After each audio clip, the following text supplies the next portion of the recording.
Muy bien, hermanos. Hemos hablado un poco de Arminio y el punto uno que hablamos era esa gracia habilitante que Dios, y justo lo hablábamos ahora cuando terminábamos con el hermano Ariel, cómo Arminio con sus doctrinas mete esa doctrina para habilitar al ser humano a creer o no, o a rechazar el mensaje de salvación. Claro, uno de los 5 puntos de la gracia del calvinismo, del tulip, es la depravación total, y ahí no entra esa gracia habilitante donde tú puedas estar capacitado para creer o no, para rechazar la gracia de salvación. No estamos hablando aquí de rechazar el mensaje de salvación, porque el mensaje de salvación, si tú sales a la plaza, al parque, pues puede uno escuchar ninguno o muchos, ¿verdad? Y rechazar ese mensaje de salvación. Es más, seguro que muchos de aquí hemos rechazado ese mensaje de salvación y hemos seguido en nuestros placeres, en nuestros deseos, ¿verdad? Disfrutando del mundo y de lo que conlleva el mundo. Pero dado el momento, cuando Dios atrae, como dice Juan, que en el original es arrastrar, como quieras verlo, ¿verdad? Ahí doblega tu voluntad, ¿verdad? Mata ese ego, mata tu yo, y ese momento en que tú estabas cegado por el Dios de este mundo, ahora ves a Cristo y te vas a los pies pidiendo fe, arrepentimiento, ¿verdad? Y a Jesús, pues, dándote esa gracia de salvación, de fe. Así que vamos a hablar un poco sobre la total depravación. El título del sermón es ¿Muertos en pecado o vivos en Cristo? Porque una de dos, o estás muerto en tus delitos y pecados, ¿verdad? Estás depravado en tus pecados, o estás vivo en Cristo. Así que vamos a ir a Efesios capítulo 2, versículos del 1 al 5, y dice así: Él os dio vida a vosotros, cuando estabais muertos en vuestros delitos y pecados, ahí vemos la depravación, en los cuales anduvisteis en otro tiempo, acción, siguiendo la corriente de este mundo, conforme al príncipe de la potestad del aire, el espíritu que ahora opera en los hijos de desobediencia, entre los cuales también todos nosotros, vivimos en otro tiempo en los deseos de tu carne, de nuestra carne, haciendo la voluntad de la carne y de los pensamientos, y éramos por naturaleza hijos de ira, los mismos que los demás. Pero Dios es rico en misericordia. Por su gran amor con que nos amó, aun estando nosotros muertos en pecado, nos dio vida juntamente con Cristo. Por gracia sois salvos. Amén. Por gracia sois salvos. Una idea con la cual debemos empezar es que el hombre está espiritualmente muerto. Es incapaz de buscar a Dios por sí mismo. La salvación es un acto soberano de Dios que nos da vida en Cristo. Teniendo esta idea, vamos a tener tres puntos. El primero, la condición del hombre sin Cristo, la intervención soberana de Dios, porque solamente es Dios el que puede intervenir para darnos esa gracia, verdad, de salvación, fe, arrepentimiento, el querer, el hacer. Y 3, por último, la gracia como fundamento de salvación. Y en modo de una ilustración, para darles una ilustración, empezar, un muerto no responde a estímulos físicos. Decimos que estamos depravados, muertos en nuestros delitos y pecados, y por ende, ¿verdad?, la corrupción del pecado, la corrupción que se manifiesta luego en actos. Así que un muerto no responde a estímulos físicos. De igual forma, el hombre natural no responde a los llamados espirituales de Dios. El hombre natural no puede responder al llamado espiritual de Dios. Por ejemplo, Lázaro de Betania. Él estuvo muerto durante 4 días, en las cuales estuvo en el sepulcro sin dar signos vitales, signos de vida. Es más, sus hermanas, dan testimonio que este cuerpo estaba ya en descomposición. La hermana del que había muerto le dijo: Señor, cuando se acercó a Jesús, hiede ya, hiede ya, o sea, ya hay corrupción, ¿no? Una putrefacción en el cuerpo, porque es de 4 días. Lázaro está completamente muerto, 100% muerto. Lázaro no está enfermo, no necesita ser sanado de una enfermedad o una dolencia. Tampoco necesita su cuerpo inerte ser habilitado con voluntad de escuchar o no para responder el llamado de Jesús, ya que no duerme. Él no está descansando y durmiendo, él está muerto, completamente muerto, no. Lázaro está verdaderamente muerto y lo que necesita es el llamado del dador de vida, el que venció a la muerte para dar vida. Lázaro necesita tener vida y no ser habilitado para escuchar, sino tener vida. Lázaro es resucitado. Lázaro es vivificado, como dice la Biblia, vivificado por el poder de Dios y así poder escuchar la voz. Le dijo Jesús: yo soy la resurrección y la vida. El que cree en mí, aunque esté muerto, vivirá. Y todo aquel que vive y cree en mí, no morirá eternamente. ¿Crees esto? Le dijo: sí, Señor, yo he creído que tú eres el Cristo, el Hijo del Dios que ha venido al mundo. Esa es la fe de la hermana de Lázaro. De esta misma manera, tú estás muertos en tus delitos y pecados, de la misma situación que Lázaro. Tú estás muerto como Lázaro, pero en tus delitos y pecado. Tú antes de venir a los pies de Cristo, hiedes a muerte, hiedes a pecado. Como dice el apóstol Pablo, nadie quiere ni puede buscar a Dios mientras está muerto. No hay un solo justo, ni siquiera uno. No hay nadie que entienda, nadie que busque a Dios. Todos se han descarriado, juntos se han corrompido. No hay nadie que haga lo bueno, ni uno solo. No hay uno solo. En la historia demostrará que sí había uno solo, que era Cristo, y solo Cristo. Es por ello que necesitas de Jesucristo. Necesitas de su obra en la cruz del Calvario, dando su vida para salvar la tuya, resucitando al tercer día para revivirte por medio de su poderosa y gloriosa obra del Espíritu Santo. Hermanos, cuando hablamos de las doctrinas de la gracia, y empezando por la depravación total o radical, hablamos de esa incapacidad espiritual para tú salvarte, No hay nada que por tus propias obras, no hay nada que por tus propios méritos puedas justificarte delante de Dios. No es cuestión si tienes o no libre albedrío. Esa no es la cuestión, ¿verdad? No es si tú necesitas o no tomar tus decisiones y para hacerlo, ya que estás espiritualmente muerto. Estás muerto.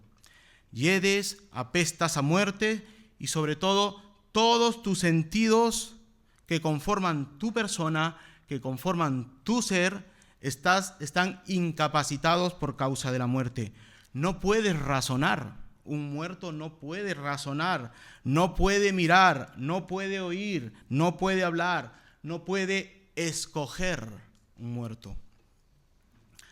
Lázaro no podía escoger venir a la vida, como tú tampoco puedes escoger venir a la vida. Amado amigo, necesitas venir a la vida espiritualmente. Necesitas nacer de nuevo para poder arrepentirte en convicción de pecado y tener una fe que son regalos de Dios, don de Dios, para que tú no te gloríes en tus propios méritos, sino en la de Cristo, conseguidos en la cruz del Calvario.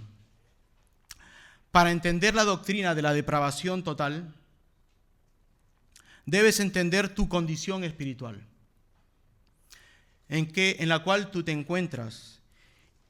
Y nunca mejor saberlo que la doctrina de la sola Escritura. Ahí encontrarás esta doctrina. Así que vamos y acompáñame a la carta de Efesios. Pablo escribe a los creyentes de Éfeso, recordando su condición para resaltar la gracia de Dios. Necesitas conocer cuál es tu condición para resaltar la gracia de Dios. Para entender la magnitud de la gracia, primero debes entender la profundidad de tu miseria. La Confesión de Londres de 1689 describe la depravación total de la siguiente manera: corrupción en todas tus facultades. En el párrafo 2 del capítulo 6, la Confesión afirma que a causa del pecado de Adán, la humanidad vino a estar muerta en pecado y enteramente corrompida en todas tus facultades y partes del alma y del cuerpo, todo tu ser. Esto significa que la corrupción del pecado no se limita a una parte del ser humano, sino que afecta la mente, la voluntad, las emociones, el cuerpo. No hay ninguna parte del ser humano que no esté manchada o corrompida por el pecado. Pero también nos habla de la inhabilidad para el bien espiritual, lo que creía Arminio, ¿verdad? Lo contrario que creía Arminio, la habilidad, que Dios podía darte esa habilidad de creer o no creer, de creer o rechazar la gracia salvadora. Pero nosotros en el párrafo 4 del mismo capítulo, la Confesión explica que a raíz de esta corrupción, el ser humano está totalmente indispuesto, incapacitado, opuesto a todo bien y enteramente inclinado a todo mal, a hacer el mal. Esto no significa que una persona no regenerada no pueda hacer cosas realmente buenas a los ojos de la sociedad. Está Teresa de Calcuta, a los ojos de la sociedad hacía buenas obras, ¿no?, sociales, como ser amable o dar caridad, sino que no tiene la capacidad, la disposición, el deseo de hacer el bien espiritual, que le sea aceptable a Dios, es decir, que provenga de la fe y se haga para su gloria, para la gloria de Dios y no la nuestra.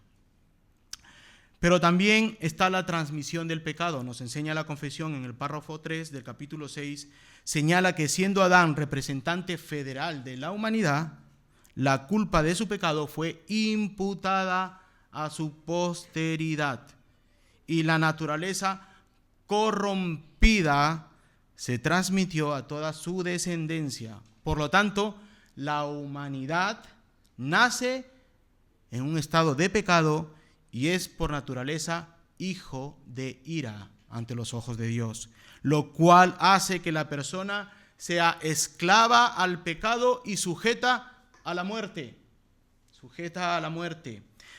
Esto me lleva a mi primer punto, la condición del hombre sin Cristo. Para conocer las gracias de Dios tienes que conocer cuál es tu condición sin Cristo. Efesios 2 del 1 al 3. Y Él os dio vida a vosotros cuando estabais muertos en vuestros delitos y pecados, en el cual anduvisteis en otro tiempo, siguiendo la corriente de este mundo, conforme al príncipe de la potestad del aire, el espíritu que ahora opera en los hijos de desobediencia, entre los cuales también todos nosotros vivimos en otro tiempo. ¿Y cuál era tu condición? En los deseos de nuestra carne, haciendo la voluntad de la carne y de los pensamientos, y éramos por naturaleza hijos de la ira, como los demás, como los gentiles. Para entender cómo es Dios que te da vida, tienes que entender cuál es tu condición espiritual, en la que todo el mundo se encuentra, y esta es estar muerta en tus delitos y pecados, como dice el versículo 1. Esta no es una muerte corporal, ya que hablamos de lo espiritual, estamos hablando de lo espiritual.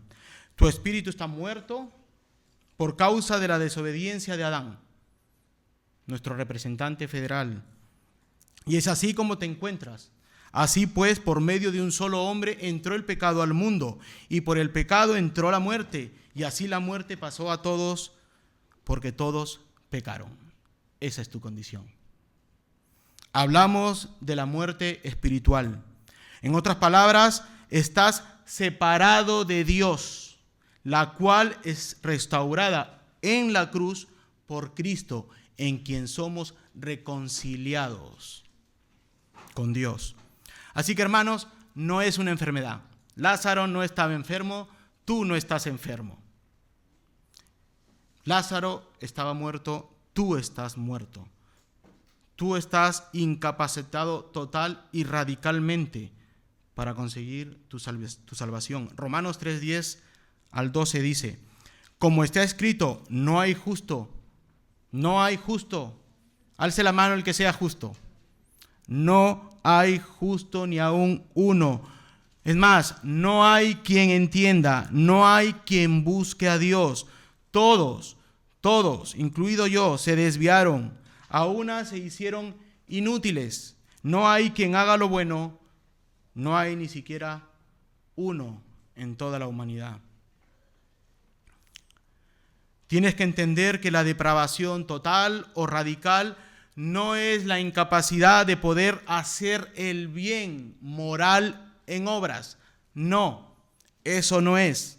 Sino la incapacidad de hacer el bien moral para conseguir tu salvación o el favor de Dios. Esa es la incapacidad. No puedes hacer ni una obra para justificarte con los ojos de Dios, a los ojos de Dios. Mientras estás muertos en tus delitos y pecados, tu persona, tu ser, tu voluntad está inclinada siempre a hacer el mal. Romanos 7, 19, 21 dice, porque no hago el bien que quiero, sino el mal que no quiero, eso hago. Y si hago lo que quiero, ya no lo hago yo, sino el pecado que mora en mí. Sino que queriendo yo hacer el bien, hallo esta ley, que el mal está en mí. ¿Verdad? El predicador de los predicadores, Pablo. El mal está en mí. Al estar espiritualmente inclinados al mal por causa del pecado, siguiendo las corrientes de este mundo, como dice el versículo 2, en las cuales anduvisteis en otro tiempo, siguiendo la corriente de este mundo. Hermanos, estas son las consecuencias de la caída de Adán. Tu muerte espiritual. No solamente no puedes hacer el mal, no hacer nada por tus propias fuerzas o méritos para salvarte, sino que ahora estás en las garras de este mundo caído. Estás en las garras y en la influencia externa de este mundo, en una cultura caída y en una filosofía mundana, completamente y 100% mundana, progresista, etcétera, que va en contra de Cristo. Santiago 4:4 dice, oh amas adúlteras, ¿no sabéis que la amistad del mundo es enemistad contra Dios? Cualquiera pues que quiera ser amigo del mundo, se constituye enemigo de Dios. Amigo que nos visitas, solo Dios puede salvarte. Primero obrando en ti para darte vida y luego transformando tu razonamiento, tus pensamientos, tu filosofía de la corriente de este mundo. Romanos 12:2 dice, no os conforméis a este siglo, sino transformaos por medio de la renovación de vuestro entendimiento, vuestra razón, para que comprobéis cuál es la buena voluntad de Dios, agradable y perfecta. Colosenses 2:8 dice, mirad que nadie os engañe en medio de filosofías y huecas sutilezas, según las tradiciones de los hombres, conforme a los rudimentos del mundo y no según Cristo. La gente que está muerta y caída, ¿verdad?, en sus pecados, está bajo la influencia de este mundo, la filosofía y huecas sutilezas que el mundo te atrae. Y lo peor es que tu concupiscencia, tu ser que está inclinado al mal, busca eso y quiere eso. quiere, porque te llena. Al caído, al hombre natural, le llena. Así que no solo te encuentras bajo la influencia y el dominio de la cultura, la filosofía, las corrientes ideológicas de este mundo caído. Hay algo peor que eso. Si para ti eso, el mundo y su sistema era lo peor, hay algo peor. Te encuentras no solo bajo la influencia, sino bajo el dominio de Satanás. El mundo, la gente que está muerta en sus delitos y pecados, en la depravación total de todo su ser, está bajo el dominio de Satanás. Y eso lo dice el versículo 2. En las cuales anduvisteis en otro tiempo, siguiendo la corriente de este mundo, conforme al príncipe de la potestad del aire, el espíritu que ahora opera en los hijos de desobediencia. Pon mucha atención, estás bajo la influencia. Si no has venido a Cristo, si no has entregado tu vida a Cristo, si no has nacido de nuevo, estás bajo la influencia y el dominio de Satanás, que opera en los hijos de ira y desobediencia. Príncipe de la potestad del aire, el título para Satanás, en el cual eres el esclavo espiritual de Satanás. Él es tu Dios. Él es tu Dios en este mundo si no has nacido de nuevo en Cristo. 2 Corintios 4:4, en las cuales el Dios de este siglo cegó el entendimiento de los incrédulos para que no le resplandezca la luz del evangelio de la gloria de Cristo, el cual es la imagen de Dios. Satanás es llamado el Dios de este mundo. Esta descripción no significa que sea el gobernante supremo, sino que ejerce una gran influencia sobre el sistema mundial actual, que se caracteriza por el pecado, la ceguera espiritual. Satanás, en esta función, ciega las mentes de las personas para que no vean la luz del evangelio y no comprendan la verdad de Cristo en el evangelio. Así que, amigo, ¿qué prefieres? ¿Las consecuencias de este mundo caído o ser transformado por Cristo? Si aún no lo tienes claro y aún crees que tienes una oportunidad más para salvarte por tus propios méritos, sigamos con tu condición espiritual y caída. Tu condición está muerta por el pecado, pero que ahora influye en tus actos. Ya no solamente estás espiritualmente muerto, sino que ahora va a influir en tus actos, en tu forma de vivir, en tus decisiones, tu voluntad.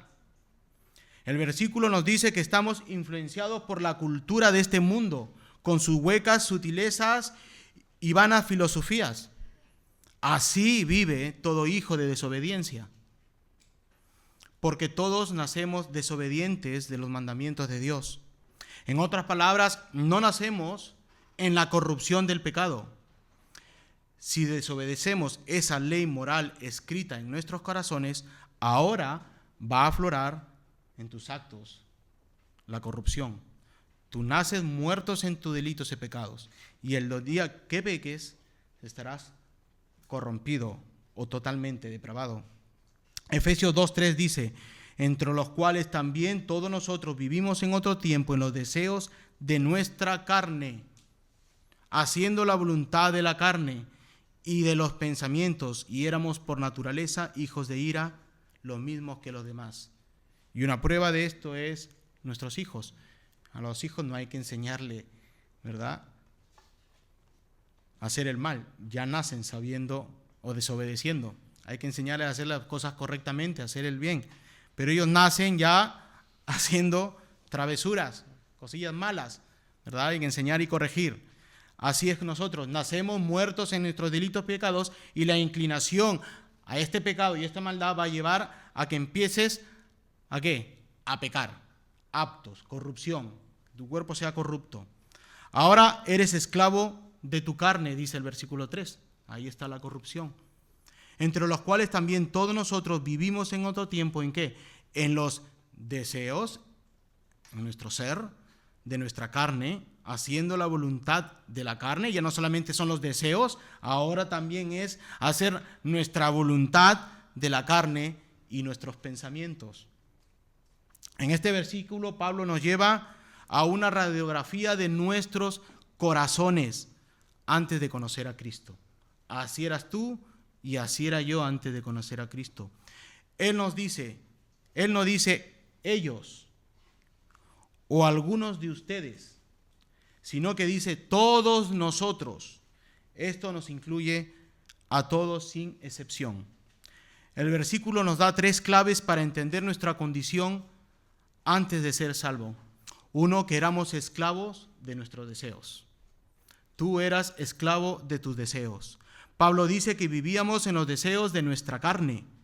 La palabra carne en la Biblia no se refiere a nuestro cuerpo físico, sino a nuestra naturaleza humana caída,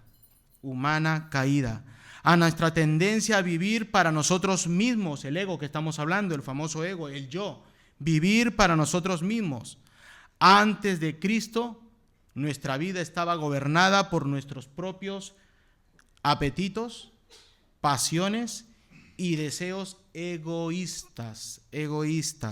No éramos libres, éramos esclavos de lo que nuestro corazón nos pedía, nos exigía en sus deseos.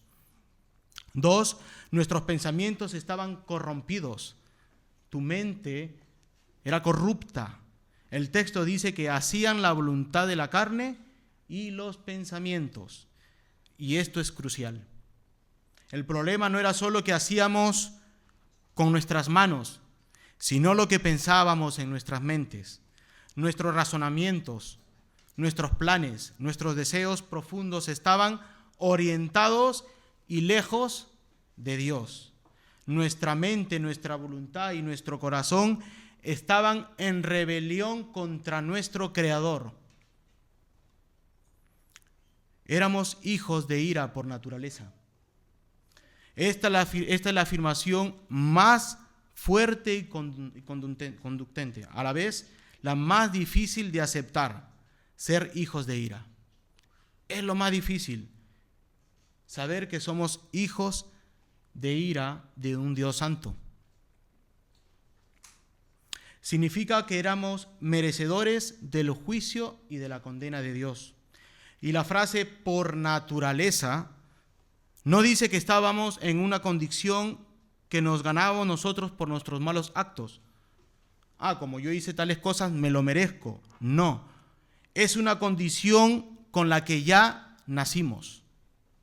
Es nuestra herencia por naturaleza, una herencia pecaminosa que recibimos de Adán. Es un estado natural, dice la Biblia. Estábamos separados de Dios, somos enemigos de Él y estamos bajo su justa ira. Por naturaleza éramos hijos de ira, dice el versículo 3. No nacemos neutros, como dice la Iglesia Católica. No, nacemos condenados. Tú ya nacías condenado y directo al infierno. Salmo 51:5. He aquí, en maldad he sido formado, y en pecado me concibió mi madre. Qué terrible panorama el tuyo y el mío.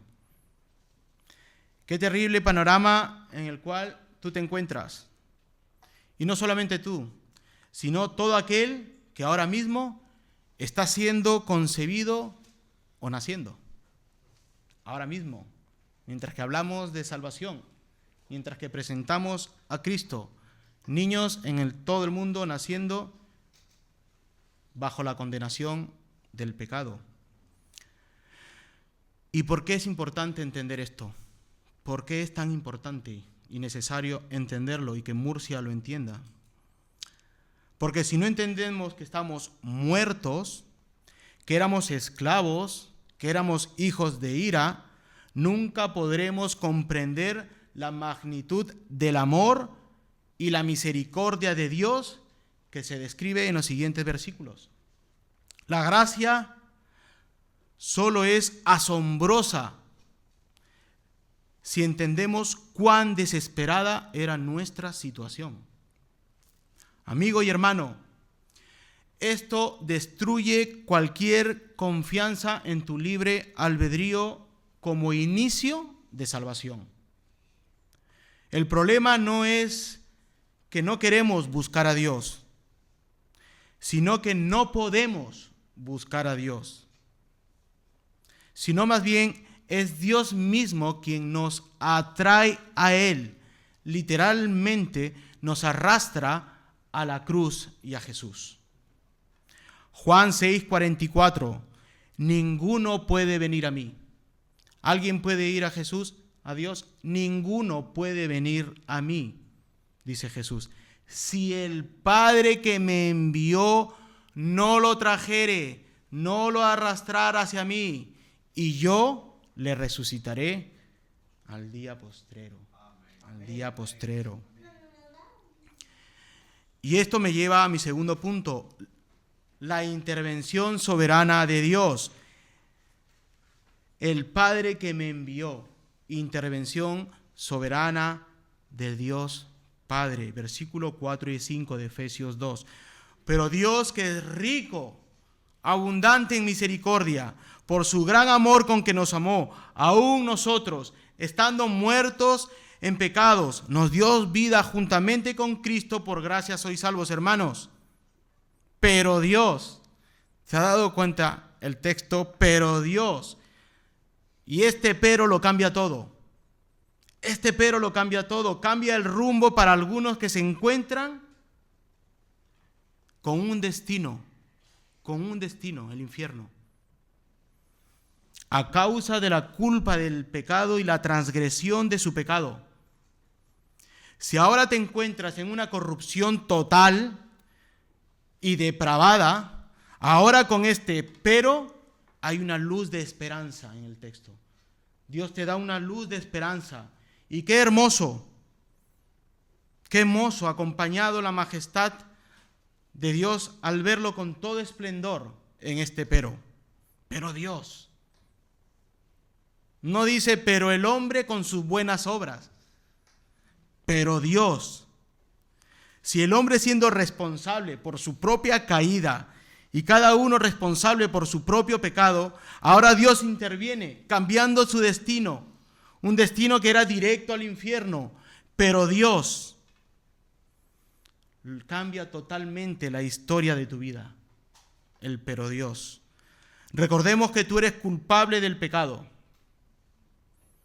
Ahora hay un cambio. Y el sujeto de la acción de este cambio no eres tú. El sujeto de esta acción, de este cambio, es Dios mismo, el Padre. Tú naces muerto por imputación en tus delitos y pecados. No hay justo, no hay ni uno, no hay quien entienda, no hay quien busque a Dios. Todos se han desviado, aún a todas se hicieron inútiles. No hay quien haga lo bueno, no hay ni siquiera uno. Pero Dios, ¿cuál es tu causa? ¿Cuál es la causa de este cambio? Porque tiene que haber una causa pero Dios, para que intervenga Dios. ¿Cuál es la causa de este cambio de destino, de mente, de propósito de Dios? Tus buenas obras. Dios intervino porque vio el futuro, como hablábamos. Es la gracia de Dios. Esa es la causa. La gracia de Dios. Y por causa de su propia naturaleza. Y el texto cual dice que es esa naturaleza de Dios. Misericordioso, compasivo. Dice que es rico, abundante. Ontológicamente Dios es rico, lleno, abundante, que va mucho más allá de Él y se expande dándoselo a quien Él quiere dárselo. Diferente a lo que decía Arminio cuando hemos leído. Dios es rico en misericordia al no hacer el efectivo el castigo que tú te mereces. No significa no darte castigo. Tú te mereces castigo. La gracia de Dios no significa que no te va a dar castigo. Eso no significa. Sí mereces el castigo. No hacerlo efectivo en ti es otra cosa. No hacerlo efectivo, ya que lo hace efectivo y lo recibe otra persona por ti. Tú te lo merecías, pero otra persona se ofrece a recibirlo por ti, el castigo y la condenación que tú te mereces. Dice el texto, por su gran amor con que nos amó. Dios es rico en misericordia por naturaleza, y este es su gran amor con que te amó. Primera de Juan 4:10. En esto consiste el amor, no en que nosotros hayamos amado a Dios, sino que Él nos amó a nosotros. ¿Y qué? Y envió a su Hijo en propiciación por nuestros pecados. Tú merecías el castigo,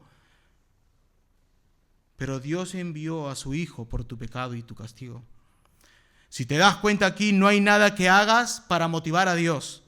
Más bien, esto es una motivación interna de Dios, no provocada por ti. Juan 3:16, porque de tal manera amó Dios al mundo que ha dado a su Hijo unigénito para que todo aquel que en Él cree no se pierda, mas tenga vida eterna. No hay nada que tú hagas. Dios no se mueve por su propio amor y misericordia. Él se mueve por su ser, por su naturaleza. Efesios 1:4 dice, según nos escogió en Él antes de la fundación del mundo para que fuésemos santos y sin manchas delante de Él. Él se mueve por sí mismo, sin ninguna motivación externa. Amén. Nos dio vida juntamente con Cristo. Nos dio vida. No la buscabas, te dio vida.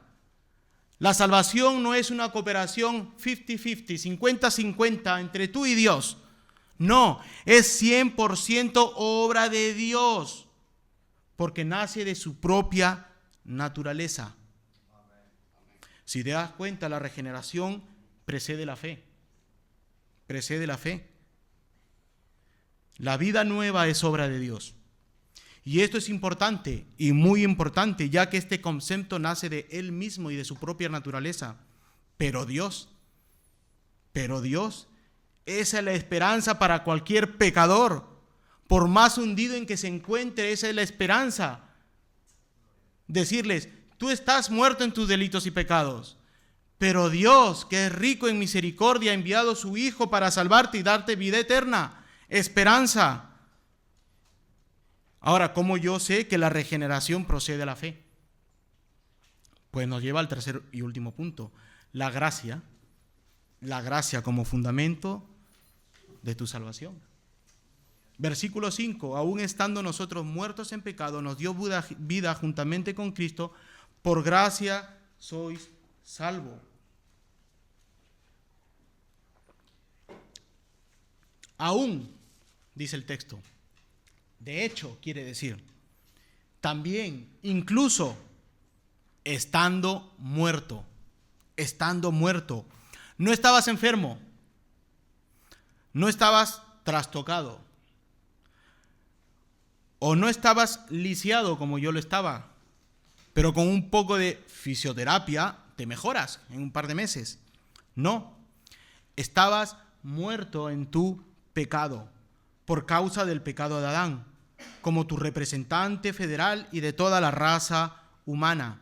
Naces en la culpa y luego por tu disposición y los deseos de tu ser, eres culpable de la corrupción del pecado y culpable de tus actos y tu pecado. Y el que diga que no ha pecado, ya ha pecado de mentiroso. ¿Te das cuenta? Estás muerto.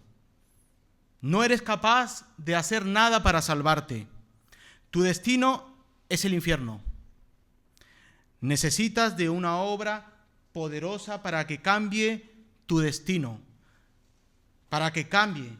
y esto es obra de Dios, porque Él es rico en amor y en misericordia, y lleno de gracia, por el cual sois salvos.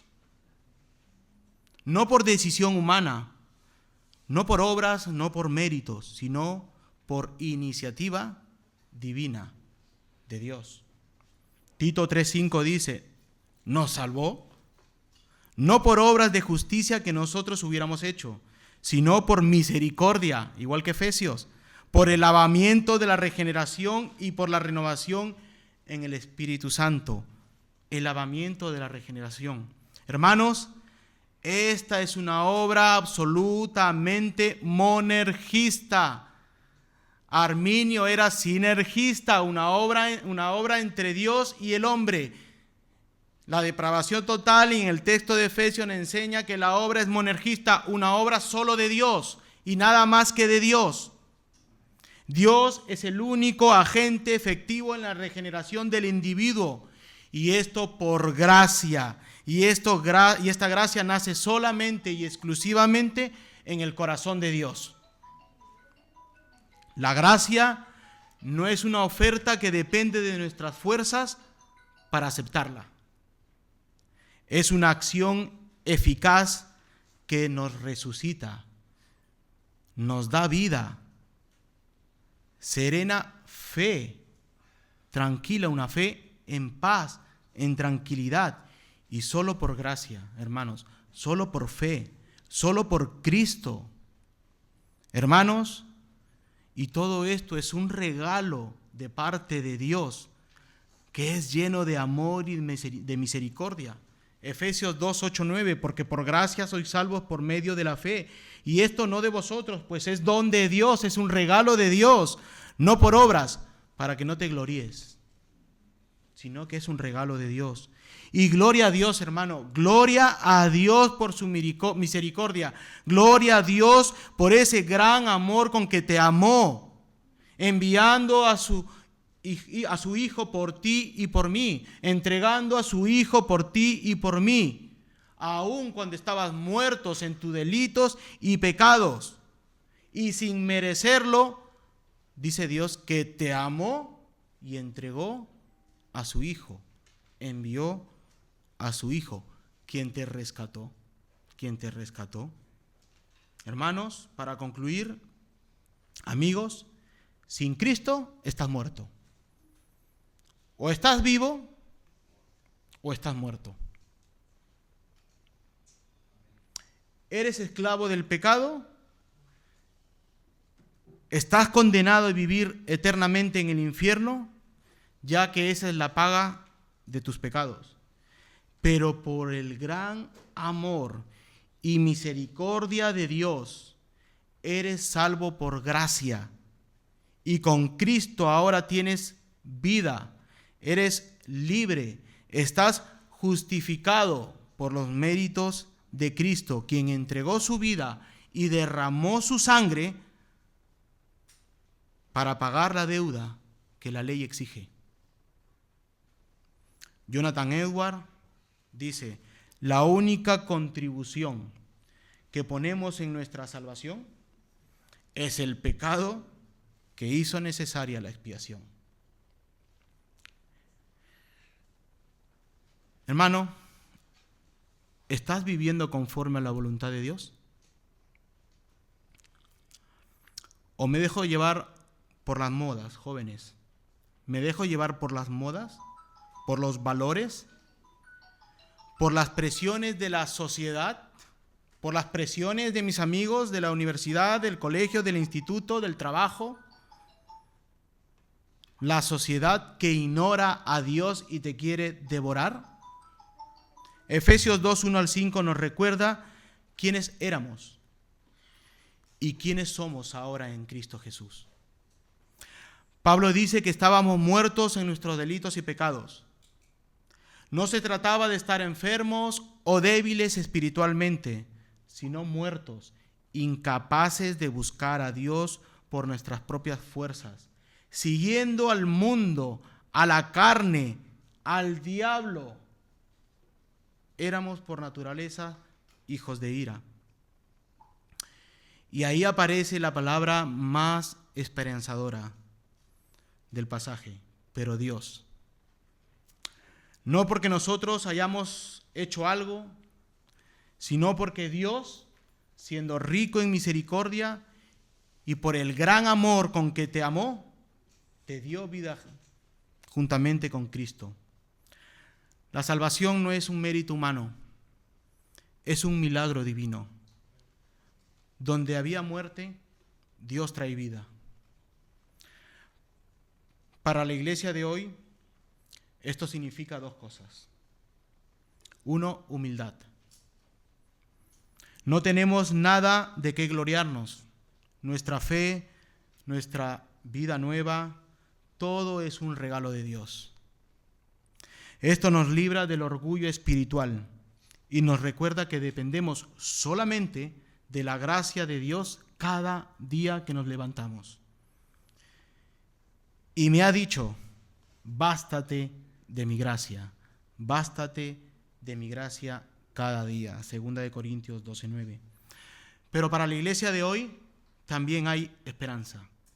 Esperanza. Si Dios pudo darnos vida cuando estábamos muertos, no hay situación demasiado oscura, ni persona demasiado perdida, que Él, Dios, no pueda transformar. Ahora, nuestra misión como iglesia, la más duro.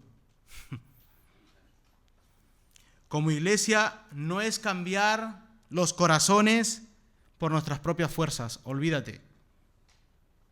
No lo vas a hacer. Sino anunciar fielmente el Evangelio y confiar en el poder de Dios que resucita lo que estaba muerto. Romanos 1:16 dice, porque no me avergüenzo del Evangelio, porque es poder de Dios para salvación a todo aquel que cree, al judío primeramente y también al griego. Así que, hermanos, cada vez que recuerdes de dónde te sacó Dios, y tenlo en mente, de dónde te sacó Dios, tu corazón se llena de gratitud y tu vida se convierte en un testimonio vivo de su gracia, de su gran amor y de su misericordia. A Dios sea toda la gloria, que Jesucristo regrese pronto. Amén. Hola, gracias por ver este sermón. Suscríbete a nuestro canal y compártelo para que te sea de bendición y para los demás. Que Dios te bendiga.